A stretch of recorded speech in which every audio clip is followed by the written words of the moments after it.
বন্ধুরা, আজ আমার শাশুড়ি মা এখানে ধনেপাতা বেটে চাটনি করে তার দেখাবে। তো দেখো, এখানে প্রথমে ধনেপাতাটাকে ধুয়ে পরিষ্কার করে নিয়েছে, আর এখানে আদা রসুন কাঁচা লঙ্কা সব শিলেতে নিয়ে নিয়েছে। এবার ধনেপাতাটা একসঙ্গে সব কিছু দিয়ে, এই দেখো আমার শাশুড়ি মা সব কিছু একসঙ্গে বেটে নেবে শিলের মধ্যে। এটা তো মিক্সারেও বাটা যায়, কিন্তু শিলেতে বাটলে তার একটা আলাদা টেস্ট হয়। আমি তো মিক্সারে বাটবো বলেছিলাম, কিন্তু আমার শাশুড়ি মা বলছে না, আমি বেটে দেবো শিলেতে। তো এই দেখো আমার শাশুড়ি বসে পড়েছে শিলে বাটতে। এটা পুরোটা বেটে নিক, তারপরে দেখাবো যে এরপর কিভাবে চাটনিটা আমরা বানাই।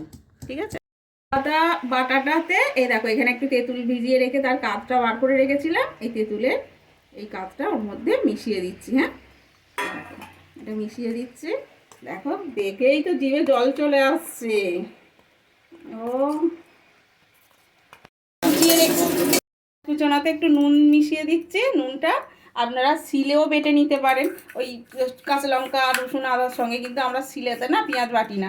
তো সেই জন্য এই পেঁয়াজটাকে একটুখানি নুন দিয়ে এরকম মেখে নিলাম, নরম হয়ে যাবে যাতে। এবার এর সঙ্গে মিশিয়ে দেবো, ব্যাস ধনেপাতার চাটনি তৈরি। দেখুন বন্ধুরা, ধনেপাতার চাটনি রেডি। আমরা তো এইভাবে ধনেপাতার চাটনি বানাই। তোমরা কীরকমভাবে ধনেপাতার চাটনি বানাও আমাকে একটু কমেন্ট করে জানাবে। আর এটা দেখেই দেখো জিভে জল চলে আসছে, আমি কথা বলতে পারছি না আর।